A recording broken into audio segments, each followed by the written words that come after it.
राष्ट्रीय सागर के digital platform पे आपका बहुत बहुत स्वागत है। मैं आपके साथ रोशन कुमार।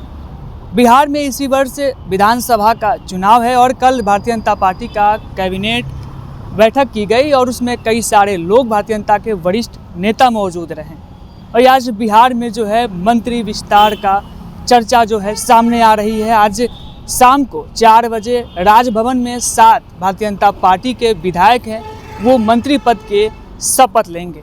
कुछ संभावित नाम भी है, 7 लोगों का नाम सामने आया है। उससे पहले आपको हम सुनवाते हैं भारतीय जनता पार्टी के प्रदेश अध्यक्ष दिलीप जायसवाल ने क्या कुछ कहा। पाल महोदय आज मंत्री परिषद के विस्तार कर नए मंत्रियों को शपथ ग्रहण समारोह में आमंत्रित किए हैं और शपथ दिलाया जाएगा। करीब 7 मंत्री इसमें शामिल होंगे और आज 4 बजे राजभवन में शपथ ग्रहण समारोह है। नहीं, मैंने कहा कि ये माननीय मुख्यमंत्री महोदय नाम का अनुशंसा माननीय राज्यपाल महोदय को भेजते हैं और ये गोपनीय दस्तावेज होता है और ये इसकी सूचना राज्यपाल सचिवालय ही जब शपथ ग्रहण समारोह होता है तो देने का काम करती है। तो आपने सुन लिया भारतीय जनता पार्टी के प्रदेश अध्यक्ष दिलीप जायसवाल को। उन्होंने साफ तौर पे कह दिया कि शाम 4 बजे 7 भारतीय जनता पार्टी के जो विधायक है वो मंत्री पद की शपथ लेने जा रहे हैं। इस सब विषय पर बातचीत करने के लिए हमारे साथ आज साथ देने वाले हैं कांग्रेस के वरिष्ठ नेता है डॉक्टर कमलदेव शुक्ल जी। कमलदेव नारायण शुक्ल जी है। इनसे पहले हम बातचीत करेंगे, उससे पहले आपको जो चर्चा कर रहे थे कि 7 लोग कौन कौन संभावित मंत्री हैं, आपको बताते चले कि संजय सरावगी जो कि जाति मारवाड़ी से आते हैं, दरभंगा विधानसभा से आते हैं, वो 5वीं बार विधायक बने हुए भारतीय जनता पार्टी के। वही जीवेश मिश्रा जो कि पूर्व में भी मंत्री रह चुके हैं, जाति भूमिहार है उनका, जाले विधानसभा जो कि दरभंगा जिला में पड़ता है। विजय मंडल बीजेपी से आते हैं, केवट समुदाय से आते हैं, अररिया जिला से आते हैं वो। और राजू सिंह मुजफ्फरपुर जिले के साहेबगंज विधानसभा से आते हैं। सुनील कुमार जो कि भारतीय जनता पार्टी के कोयरी समाज से आते हैं और वो बिहार शरीफ विधानसभा है वहाँ से वो एमएलए हैं भारतीय जनता पार्टी के सीट पर। मोतीलाल प्रसाद जो कि जाति तेली से आते हैं और वो सीतामढ़ी रीगा विधानसभा से जो है विधायक हैं। इसी प्रकार जो 7वां व्यक्ति का नाम कर ले जो जिक्र आ रहे हैं संभावित मंत्री हो सकते हैं, उनका नाम है कृष्ण कुमार उर्फ मंटू जो कि भारतीय जनता पार्टी के विधायक हैं और कुर्मी जाति से आते हैं, सारण जिला पड़ता है।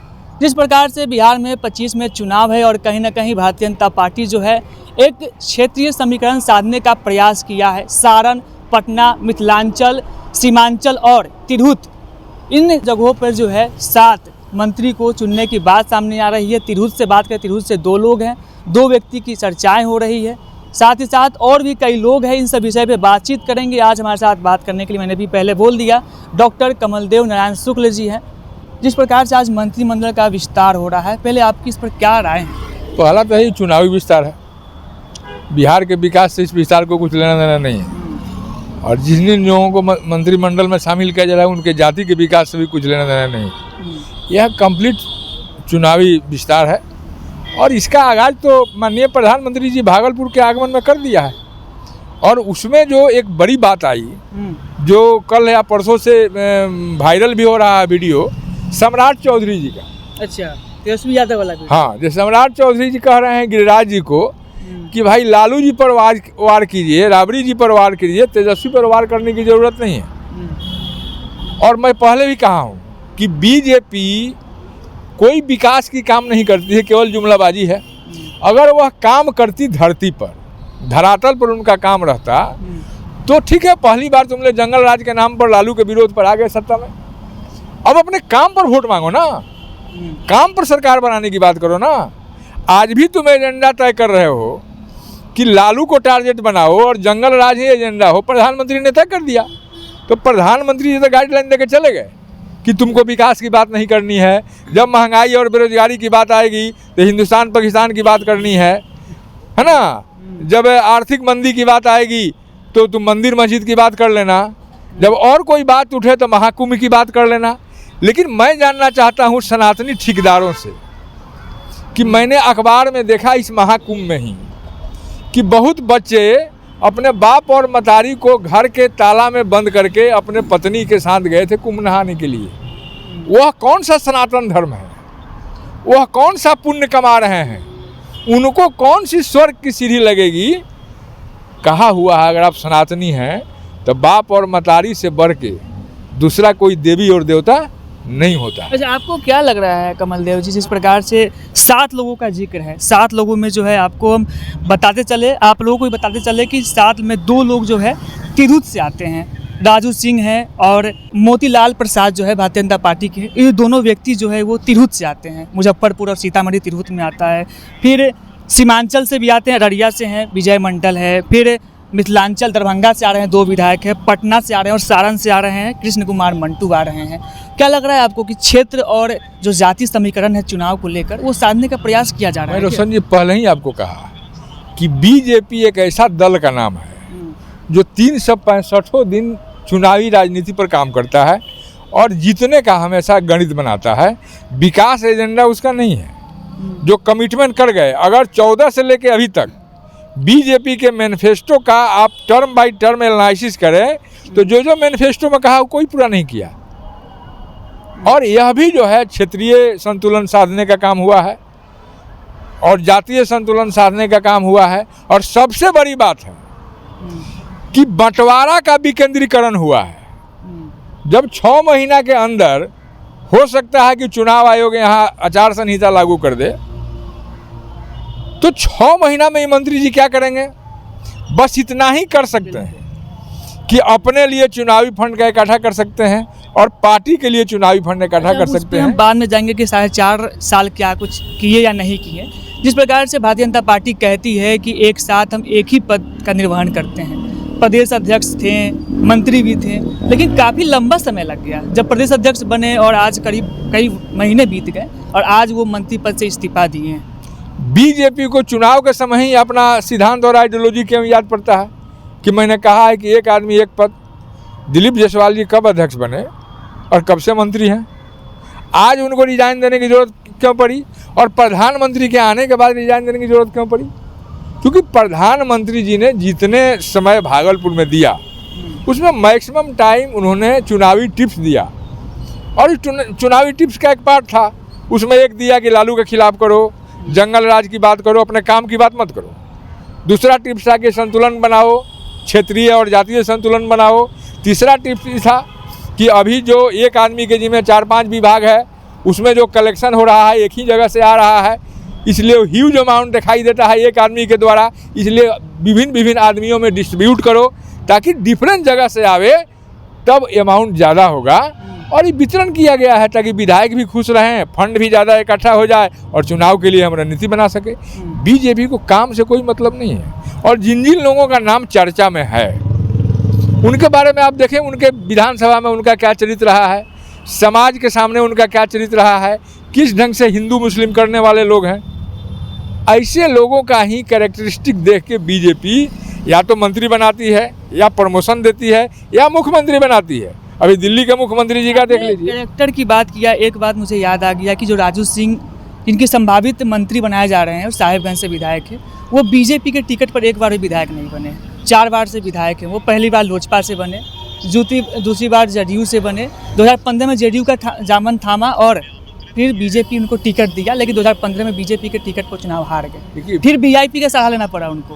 बीजेपी का अगर आकलन कीजिएगा, पुराने जो कार्यकर्ता है उनका तो कहीं ना कहीं बीजेपी का आकलन कीजिएगा पूरे देश लेवल पर, तभी 240 एमपी में ही लगभग 90 एमपी ऐसे होंगे जो दूसरे दल से आए हुए हैं। और यहाँ भी अगर उनका विधायक का गिनती आप कर लीजिए तो यहाँ भी उसी ढंग की स्थिति है। तो दल बदलुओं का बहार सब जगह होता है पैसा के आधार पर, और उसमें बेचारे हार्डकोर वर्कर चाहे कोई दल हो, भाजपा के भी हार्डकोर वर्करों से बात कीजिए तो पता चलेगा कि उनके अंदर क्या पीड़ा है। और हार्डकोर की बात छोड़ दीजिए ना, बड़े बड़े नेता, आज मुरली मनोहर जोशी जी को क्या पीड़ा है कौन जानता है, आडवाणी जी को क्या पीड़ा है कौन जानता है।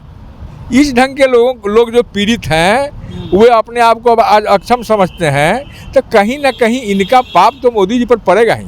और मोदी जी जो कर्म कर रहे हैं देश के साथ, जो पुराने लोग हैं जो जुड़े हुए हैं पार्टी से, उनका तो किसी भी पार्टी का जो फाउंडेशन स्टोन है, दैट इज ए स्टोन, और उसको छोड़ के अगर कोई भी पार्टी अगर दल बदलुओं पर आधारित होती है तो उनका लंबा टर्म नहीं जा सकता है। और बीजेपी उसी हालात में गुजर रही हैं। बीजेपी के वर्कर अंदर से रो रहे हैं और मंत्री केवल पैसा बिटोरने में रह रहे हैं। आप देखिएगा, क्यों एक ही व्यक्ति स्वास्थ्य मंत्री रहेगा, कृषि मंत्री रहेगा, और आईजीएमएस में एक ही व्यक्ति विगत 10 वर्षों से सुपरिटेंडेंट के पद पर है। यह क्या है भाई? आखिर क्या उसमें खासियत है? 9 आईएएस 5 आईएएस पूरे इर्द गिर्द में घूमे हुए हैं। जितने भी विकास का मामला है उन्हीं के पास है। क्या बात है भाई? मुझे क्या लग रहा है क्या क्वालिटी है? 6 महीना में कुछ बिहार का होने वाला, क्योंकि 6 महीना में बिहार नहीं, 6 महीना का में बिहार का तो कुछ नहीं होना है, और न उन जातियों का होना है जिनके जाति से मंत्री बनाया जा रहा है, लेकिन उन विधायकों का जरूर होना है और भाजपा का जरूर होना है। चुनावी फंड में कुछ इजाफा होगा ताकि खरीद बिक्री करने में उनको सुविधा हो सके। आप देखे होंगे कल सुप्रीम कोर्ट का ऑर्डर आया है सुनील सिंह के संदर्भ में। यह क्या साबित करता है? तुम सुनील सिंह को आचार संहिता से रिपोर्ट मंगा के सदस्यता समाप्त कर दिया, और कांग्रेस छोड़ के जाने वाले लोगों को 2-2 मंत्री का मांग किया गया और आवेदन दिया गया, आज तक डिस्पोजल नहीं हुआ, उनकी सदस्यता समाप्त नहीं हुई। हाउस में आरजेडी के 2-2 एमएलए ट्रेजरी बेंच की तरफ बैठे हुए थे, सत्ताधारी दल की ओर बैठे हुए थे। यह कहाँ का नियम है भाई? उन पर कौन सी कार्रवाई हो रही है? इन लोगों की सदस्यता अभी तक समाप्त क्यों नहीं हुई? आखिर विधानसभा अध्यक्ष जी क्यों नहीं कर रहे हैं? किसका दबाव है?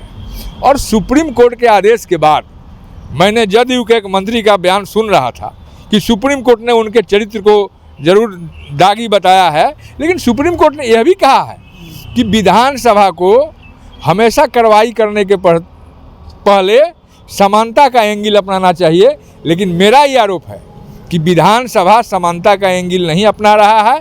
अगर अपनाया होता तो कांग्रेस छोड़ के जाने वाले 2 विधायकों का सदस्यता समाप्त होना चाहिए, और जो लोग विधानसभा में अपने दल के टेबल के साइड से हट के आके सत्ताधारी दल की ओर थे, उनकी भी सदस्यता समाप्त होनी चाहिए। आज तक क्यों नहीं हुआ, इस सरकार को बतानी चाहिए। कई सारे विषयों पर बातचीत हो रहा था, जिस प्रकार से कई विधायक है भारतीय जनता पार्टी की, और जैसा कि प्रदेश अध्यक्ष ने कहा कि 7 संभावित विधायक है जिसको मंत्री बनाया जाएगा, जिसके बाद हमने कई सारी बातों पर चर्चा की।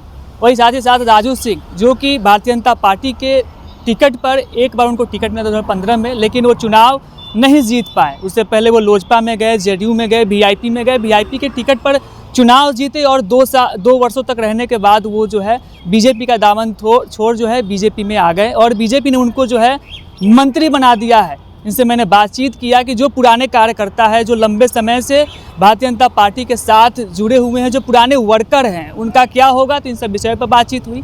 साथ ही साथ जो आरजेडी के एमएलसी हैं सुनील सिंह, उनके संदर्भ में जो सुप्रीम कोर्ट का आदेश आया है उसको लेकर भी हमने बातचीत की। बाकी आपकी इस पर क्या प्रतिक्रियाएं हैं हमारे कमेंट बॉक्स में दे। रोशन कुमार, राष्ट्रीय सागर, पटना।